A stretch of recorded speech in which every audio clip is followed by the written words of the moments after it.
In today's video, we'll be previewing the New York Jets going up against the New York Giants. Find out what I got right after this.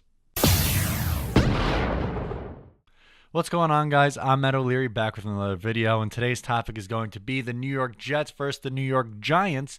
Coming up in week 3 of the preseason, we are finally getting closer to regular season football, thank God. Before we get into all that, let me just remind you that you can follow me on social media at Matt O'Leary NY on Facebook, Twitter, and Instagram.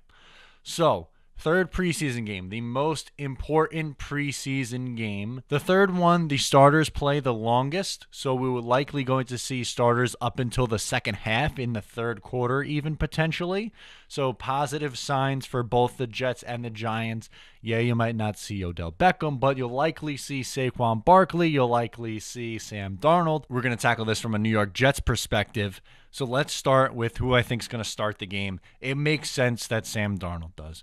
Everything he's shown us in the preseason and everything the Jets have shown in training camp so far, all signs are pointing to Sam Darnold not only getting the start in week 3, but also being the starter come opening night.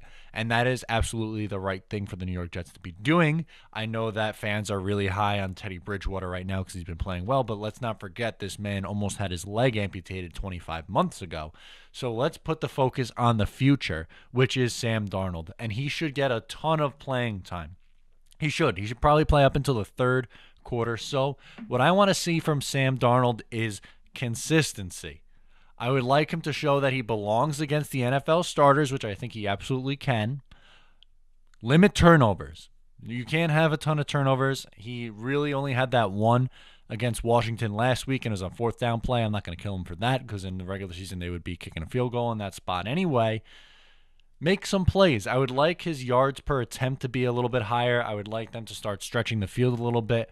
Right now, they're just taking stuff underneath. I would like him to take a couple of shots, get Robbie Anderson involved. Quincy Enunwa should be back as well. I know a lot of people have criticized the Jets for a lack of weapons on the offensive side of the ball. They haven't had Pryor much. They haven't had Enunwa at all. So once you get those two guys back, the Jets receiving core, there's no real star of the group, but collectively they are pretty solid. They can go 4 deep when you think of it. You have Anderson, Enunwa, Curse, and Pryor. Those are 4 solid guys, and all 4 of them have went over 800 yards in either one of the 2 last seasons, in 2017 or 2016. Can't really name another wide receiver group that has 4 guys who can go over 800, but that's just me. I also would like to see a little bit more from the starting running backs.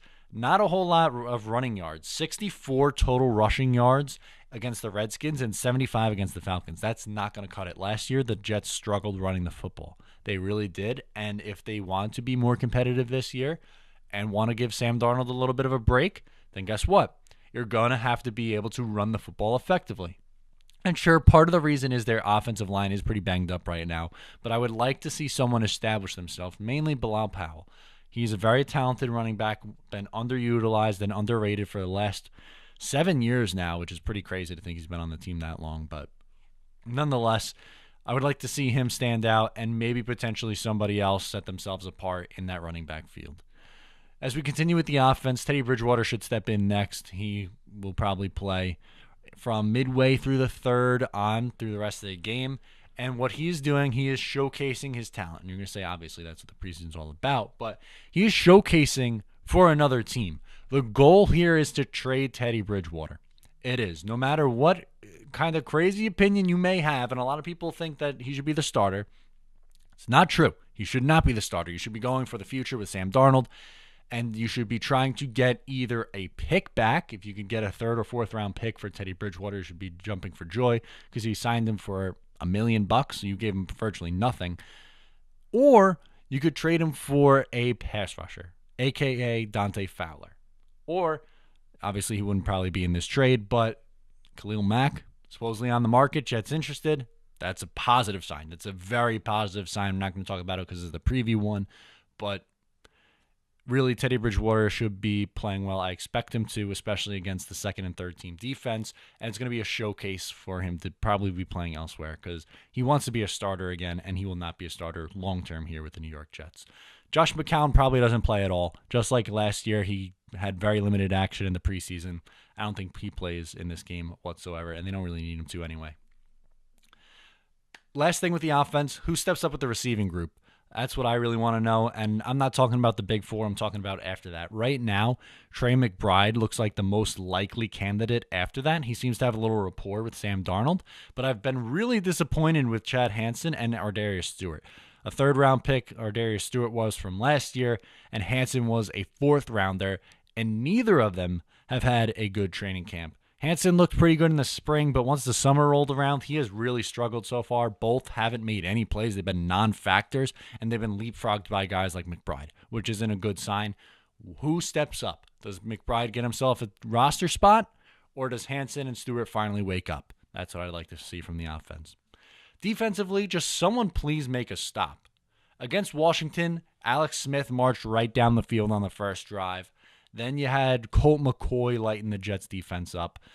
First stringers didn't play well. Second and third stringers didn't really play that well either. Yeah, there was an interception in garbage time and stuff like that as the Redskins were driving, but I would really like them to play a little bit better in the passing game. Someone get after the quarterback, whether it's Jordan Jenkins or someone else. Lorenzo Malden is holding on to a roster spot by the skin of his teeth right now, so he's got to save his job. Someone's got to step up on the defensive side and show that they belong. That's what I'd like to see. As far as weapons to look for the New York Giants, obviously Sterling Shepard and Evan Ingram from the receiving group. I don't think we're going to see any of Odell, really. Obviously, rookie running back is going to be a big factor. Saquon Barkley should be playing in this game. Containment. It's all about containment and don't get beat.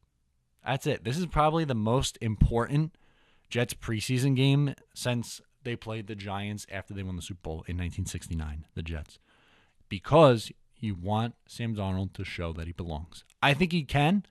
What do you guys think? Comment below what you think. That's my little preview for tomorrow night's action. We'll talk to you after the game for a little post-game recap.